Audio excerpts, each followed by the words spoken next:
پہلے کون شہید ہوا، بعد میں کون شہید ہوا، البتہ ان کی شہادت کا ذکر یہ بیان کیا جاتا ہے۔ حضرت امیر حمزہ رضی اللہ تعالیٰ حضور کے چچا تھے، ایمان لائے اور شروع میں ایمان لائے، فاروق اعظم رضی اللہ تعالیٰ سے پہلے ایمان لائے، بہت بہادر تھے،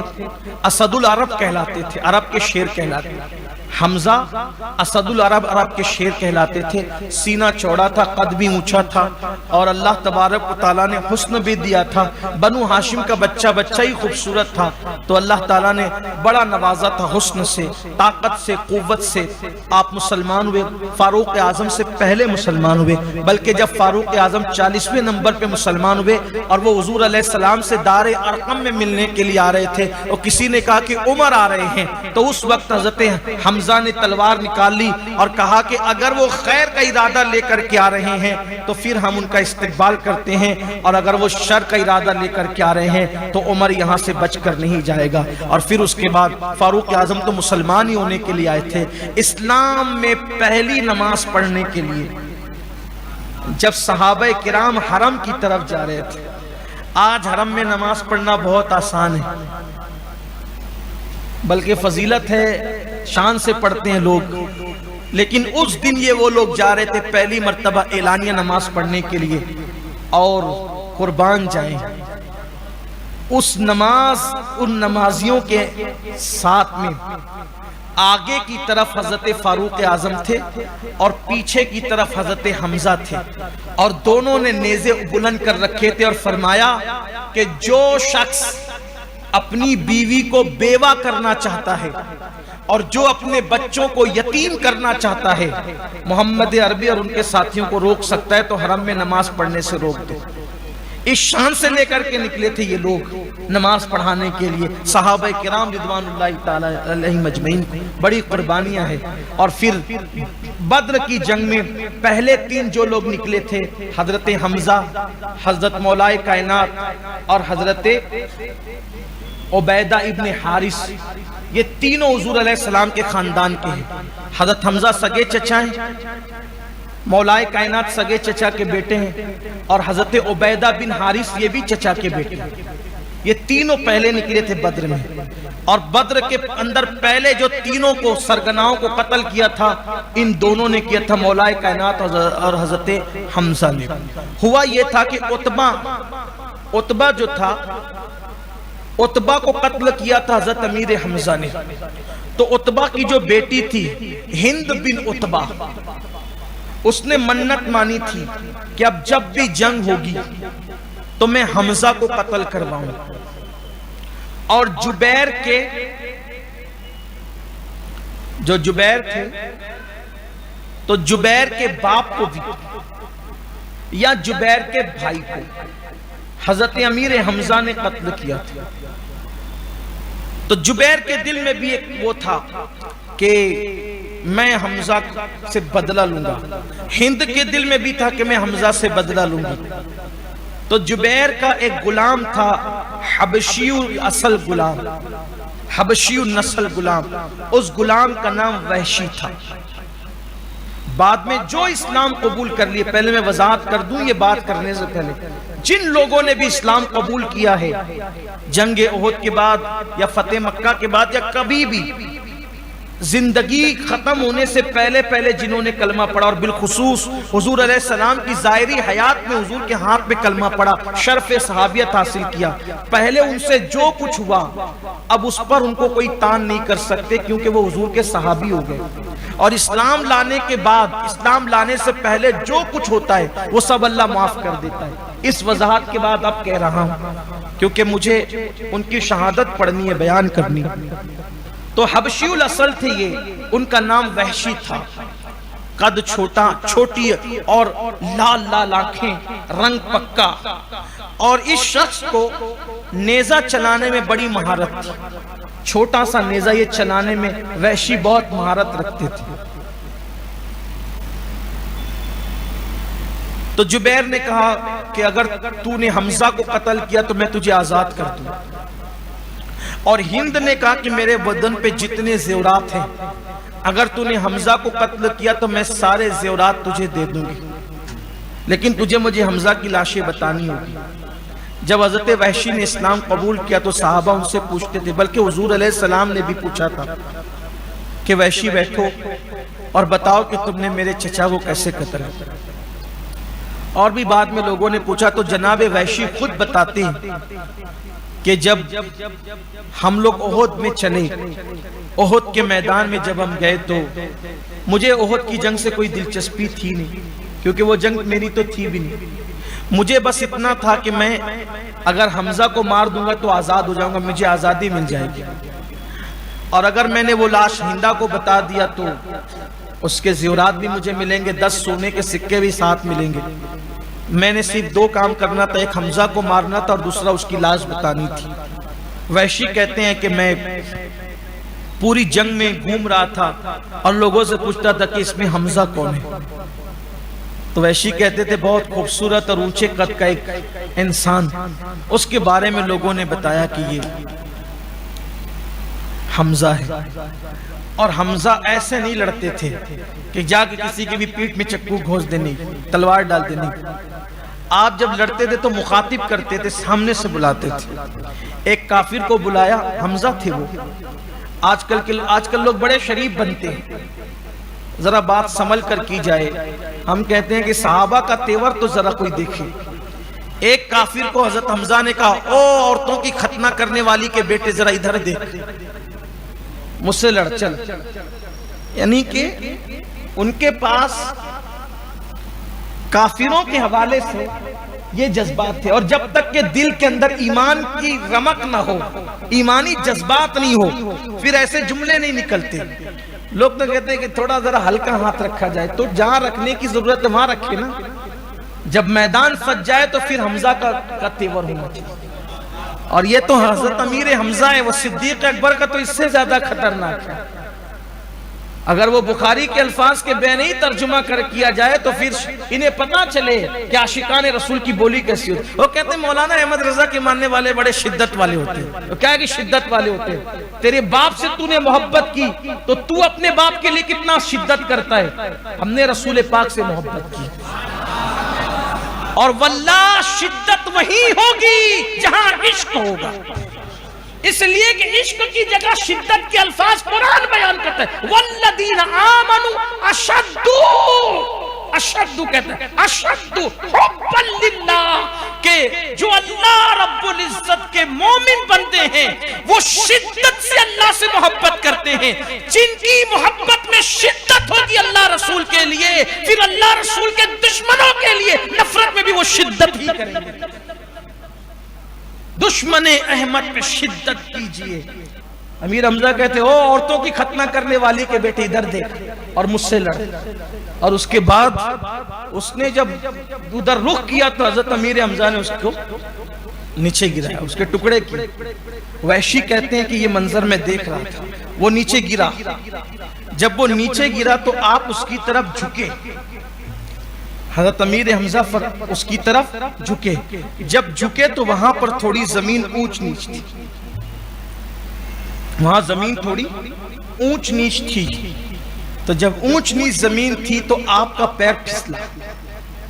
تو چونکہ آپ نے پہن رکھا تھا زرہ، حضرت امیر حمزہ نے زرہ پہن رکھا تھا، تو جب پیر پھسلا آپ کا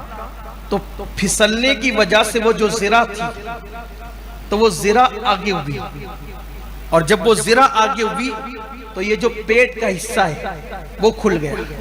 اور جب وہ پیٹ کا حصہ کھلا تو وحشی کہتے ہیں پھر میں نے درخت کے پیچھے میں چھپا ہوا تھا، وہیں سے میں نے نیزہ گھمایا اور زور سے مارا، اور آپ کے وہیں ناف کے نیچے جا کر کے وہ لگا، اور جب وہ لگا ہے تو آپ نے غرا کر کے، جیسے آواز تیز ہوتی ہے شیر کی طرح، ویسے غرا کر کے آپ نے تلوار میری طرف لہرائی، لیکن نیزہ اتنی اندر تک جا چکا تھا کہ وہ تلوار لہرا رہے تھے، اور تلوار لہرانے کے بعد جو ہے وہ زمین پر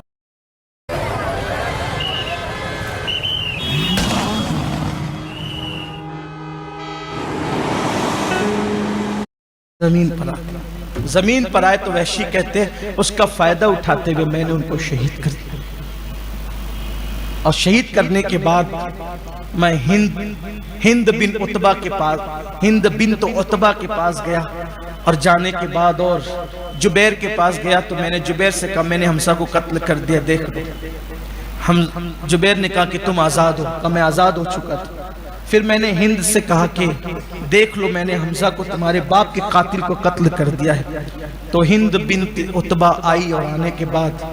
حضرت امیر حمزہ سے زرہ اتاری اور دیکھ کے پہچانا، اور پہچاننے کے بعد حضرت وحشی کہتے ہیں کہ پھر اس نے میرے سامنے ہونٹ کاٹے، ناک کاٹی، کان کاٹی، انگلیاں کاٹی، اور اس کو ایک رسی میں پرویا، اس کا ہار بنایا، بازو بند بنائے، پیروں کے پازیب بنائے، اور اس کو پہنا، اور حتیٰ کہ پھر اس نے مجھ سے کہا کہ اس کا سینہ چیر دے۔ تو حضرت وحشی نے کہا کہ پھر میں نے سینہ بھی چیر دیا، تو پھر ہم نے کلیجہ بھی نکال لیا، اور کلیجہ نکال کر کے میں نے اس خاتون کو دیا، اور اس عورت نے جو ہے وہ کچا کلیجہ جو ہے وہ دانتوں سے چبانا شروع کیا، اور چبا کر کے تھوکنا شروع کیا۔ امیر حمزہ رضی اللہ عنہ جب شہادت ہو گئی آپ کی اور آپ کے ساتھ یہ کیا گیا، وہ خاتون جو ہے وہ مکے میں جب داخل ہوئی تو اپنی منت کے طور پر یہ اپنے وجود کے اندر اعضائے امیر حمزہ پہن کر کے وہ خاتون داخل ہوئی، بعد میں اسلام قبول کر لیا، اس لیے ان پہ کوئی نکتہ چینی یا کوئی ان کو طنز تان نہیں کر سکتے شرف صحابیت کی وجہ سے، لیکن پہلے کی بات بتا رہا ہوں اس لیے کہ وہ داخل ہوئی، اور اس کے بعد پھر میرے آقا علیہ السلام کے سامنے بھی جب یہ بات بیان کی گئی تو میرے آقا علیہ السلام نے حضرت وحشی سے کہا تھا، وحشی تم نے اسلام تو قبول کر لیا لیکن اب کبھی تم میرے سامنے مت آنا، اس لیے کہ اگر تم میرے سامنے آؤ گے تو مجھے اپنے چچا کی شہادت یاد آئے گی۔ اور جب 70 صحابہ شہید ہوئے، ان کی شہادت کا حال یہ تھا کہ اس دن مسلمانوں کے پاس ان صحابہ کو کفن دینے کے لیے کپڑے بھی میسر نہیں تھے کہ ان کو کفن دے سکیں، حتیٰ کہ صحابہ کے جسموں کو جو کپڑے تھے وہ کپڑوں میں لپیٹ کر باقی جو جسم بچا تھا اس پر گھاس ڈال دی گئی، اور جو ہے وہ امیر حمزہ رضی اللہ تعالیٰ عنہ کے لیے ان کی بہن نے کفن بھی نہیں تھا تو 2 دوپٹے اپنے سوتی دوپٹے اپنے بیٹے حضرت زبیر کو بھیج کر کے منگوائے، اور آقا سے کہا کہ یا رسول اللہ یہ 2 دوپٹے ہیں، میرے بھائی کو اسی میں لپیٹ کر کفن دے دیں، کیونکہ وہ اونچے قد کا ہے اور آپ کے پاس اتنا کپڑا نہیں کہ آپ اس کو کفن دے سکیں۔ لیکن جب دونوں دوپٹے حضور کے سامنے پیش کیے تو آقا نے فرمایا، پھوپھی حمزہ کی بہن میدان میں ہے، اس نے تو بھائی کے کفن کا انتظام کر لیا ہے، لیکن میرا ایک اور جانثار ہے، بہت مالدار تھا، میری محبت میں غریب ہو گیا تھا، بڑے قیمتی کپڑے پہنتا تھا، میری محبت میں پھٹے پرانے لباس پہننے پہ مجبور ہو گیا تھا، اس کا نام مصعب ابن عمیر ہے، بہت خوبصورت صحابی تھے مصعب ابن عمیر، ہلکے صرف ہلکے، ان کے چہرے پہ ہلکے سے جو وہ چیچک کے داغ کی طرح کچھ نشانات تھے، لیکن دور سے دیکھنے پہ لوگوں کو ایسا محسوس ہوتا تھا کہ جیسے اللہ کے رسول کی شبیہ آ رہی ہے، اتنے خوبصورت تھے حضرت مصعب ابن عمیر، بہت مالدار تھے، ان کی ماں ان کو بہت قیمتی کپڑے پہناتی تھی، اور مکے میں جب تھے تو اتنا قیمتی عطر استعمال کرتے تھے کہ مکے کی عورتیں جب یہ گزرتے تھے گلیوں سے تو عورتیں کہتی تھی عمیر کا بیٹا مصعب گزر رہا ہوگا اسی لیے اتنی خوشبو آ رہی ہے، اتنی قیمتی خوشبو مکے میں کوئی نہیں استعمال کرتا۔ جب مسلمان ہوئے تو ماں نے کہا یا تو محمد کو چنو یا تو مجھے چنو، تو انہوں نے کہا تھا کہ میں محمد عربی پہ تجھ جیسو ہزاروں مائیں قربان کر دوں، تو میرے آقا نے کہا تھا پھوپھی، اس کی ماں نے کہا تھا کہ اگر محمد کو چنتا ہے تو میرے قیمتی کپڑے اتار دے، تو اس نے اتار کے دے دیا تھا، اور ٹاٹ پہنا تھا میرے لیے، آج اس کی کوئی بہن نہیں ہے جس نے میرے لیے ٹاٹ پہنا تھا پھوپھی، اس لیے میں یہ چاہتا ہوں کہ ایک دوپٹے پر حمزہ کو کفن دیا جائے اور دوسرے پر میرے مصعب ابن عمیر کو۔ مصعب ابن عمیر رضی اللہ عنہ کا ایک تعارف یہ بھی ہے کہ مدینے میں پہلے مبلغ اور مقرر بن کر کوئی گیا ہے میرے آقا کی طرف سے تو وہ صحابی حضرت مصعب ابن عمیر ہے۔ نئے نام ڈھونڈتے ہو نا، یہ نام بھی لو، مصعب ابن عمیر رضی اللہ عنہ، مصعب نام صحابی رسول کا۔ تو فوفی نے کہا کہ آقا اب میں آپ سے یہ عرض کرتی ہوں کہ یہ آپ ہی کا ہے سب، آپ حمزہ کی قید نہیں، آپ جس کو چاہیں اس کو دے دیں۔ اور پھر میرے آقا علیہ السلام نے فرمایا کہ لے جاؤ اور یہ دونوں پر ڈال دو۔ صحابہ تھوڑی دیر کے بعد واپس آئے اور عرض کیا کہ یا رسول اللہ صلی اللہ علیہ وآلہ وسلم، ہم لوگ ان پہ کپڑا ڈالتے ہیں تو سر پہ ڈالتے ہیں تو پیر کھلتے ہیں، اور پیر پہ ڈالتے ہیں تو سر کھلتا ہے۔ آقا نے فرمایا سر چھپا دو، منہ چھپا دو اور پیر پہ گھاس ڈال دو، اور پیر پہ گھاس ڈال دی گئی، اور دو صحابہ کو ایک ساتھ دفن کیا گیا۔ حضرت امیر حمزہ کو ان کے بھانجے عبداللہ بن جہش کے ساتھ دفن کیا گیا، ان لوگوں کو۔ اور پھر اس کے بعد جو جتنا قرآن جانتا تھا، تو جو جتنا زیادہ جانتا تھا اس کے ساتھ اس کو کیا گیا۔ ایسے صحابہ دفن کیے گئے، اور میرے آقا علیہ السلام نے ان پہ جنازہ پڑھی۔ امیر حمزہ کا لاشا دیکھ کر حضور علیہ السلام بہت آنسو بہے حضور کے، آقا علیہ السلام کی آنکھوں سے بہت آنسو بہے، اور آقا نے فرمایا کہ اگر مجھے اپنی پھوپھیوں کا خیال نہ ہوتا تو میں حمزہ کا لاشا یہیں چھوڑ جاتا، کیونکہ شہید کی جتنی بے حرمتی کرتے ہیں دشمن، اتنا اللہ تعالیٰ ان کے درجات بلند فرماتا ہے۔ اور پھر حضرت امیر حمزہ کو سید الشہداء کا لقب میرے آقا علیہ السلام نے عطا فرمایا، یعنی سارے شہداء کے سردار، سید الشہداء حضرت امیر حمزہ کا لقب قرار پایا۔ میرے آقا علیہ السلام وہاں جاتے بھی تھے، جاتے رہے، اور آقا علیہ السلام جاتے تھے تو پھر وہاں پر منبر لگا کر خطبہ بھی ارشاد فرماتے تھے، وہاں دعا بھی فرماتے تھے۔ یہی کہنا چاہتا ہوں کہ عرس کے اعتبار سے اگر کوئی بڑا دن دیکھا جائے، یہ آج کا دن بہت بڑا گزرا کہ 70 صحابہ کا ایک ساتھ عرس ہے، 70 جانثاران رسول کا، سابقون الاولون کا، مہاجر و انصار کا۔ تو اللہ تعالیٰ اس کی برکتیں امت کو عطا فرمائے۔ اور پھر گھاس ڈال کر کے ان حضرات کو دفن کیا گیا اور پھر چلے گئے۔ پھر جب حضرت امیر معاویہ کا دور آیا تو اس دور میں نہر کی کھدائی ہو رہی تھی، اس کھدائی کے درمیان اہل احد کی قبریں آ گئی، ان کے مزارات آ گئے، کھودنے والوں نے کھودا تو قبریں کھل گئی۔ تو اس وقت صحابہ کرام رضوان اللہ تعالیٰ علیہم اجمعین میں سے بہت سے صحابہ موجود تھے۔ تو جب قبر کھلی ہے تو جس کو جہاں زخم لگا ہوا تھا وہ اپنے زخم پہ ہاتھ رکھ کے لیٹا ہوا تھا، یعنی ہر بندہ اپنے اپنے زخموں پر ہاتھ رکھ کر کے لیٹا ہوا تھا۔ جب زخم سے ہاتھ ہٹایا گیا تو اس وقت بھی تازہ خون نظر آیا، تازہ خون نکلتا نظر آیا۔ یہ آیت کریمہ وَلَا تَقُولُوا لِمَنْ يُقْتَلُ فِي سَبِيلِ اللَّهِ أَمْوَاتٌ بَلْ أَحْيَاءٌ وَلَكِنْ لَا تَشْعُرُونَ۔ یہ اس کا خاص شان نزول ان کے لیے ہے، حکم تو قیامت تک عام ہے ہر شہید کے لیے، لیکن خاص ان کے لیے ہے۔ اس کا واقعہ یہ ہے کہ جب احد میں اتنے صحابہ شہید ہوئے تو اس وقت ان کے گھر والے کہتے تھے کہ ہم تو کھا رہے ہیں، ہم تو پی رہے ہیں، ہم تو خوشیاں منا رہے ہیں، ہم تو زندگی کی لذتیں اڑا رہے ہیں، اور وہ لوگ شہید ہو گئے، کاش وہ شہید نہ ہوتے تو وہ لوگ بھی جو ہے وہ زندہ رہتے، زندگی کے مزے لوٹتے۔ تو جب انہوں نے یہ کہا تو اللہ نے قرآن میں آیت نازل فرما دی، جو اللہ کی راہ میں مارے جائیں انہیں مردہ نہ کہو بلکہ وہ زندہ ہیں اور تمہیں شعور نہیں۔ جب یہ بات کہہ دی گئی کہ تمہیں شعور نے، ان کو مردہ نہ کہو، پھر ایک مقام پر آیا کہ چلے وہ زندہ تو ہیں لیکن ہم کھا پی رہے ہیں، وہ کھانے سے محروم ہے، تو دوسرے مقام پر آیت آ گئی کہ جو اللہ کی راہ میں مار دیے جائیں تم ان کو مردہ گمان بھی مت کرنا، تم ان کو مردہ گمان بھی مت کرنا۔ اور پھر اللہ نے فرمایا اللہ کی طرف سے ان کو رزق دیا جاتا ہے، وہ زندہ ہیں، بل احیاء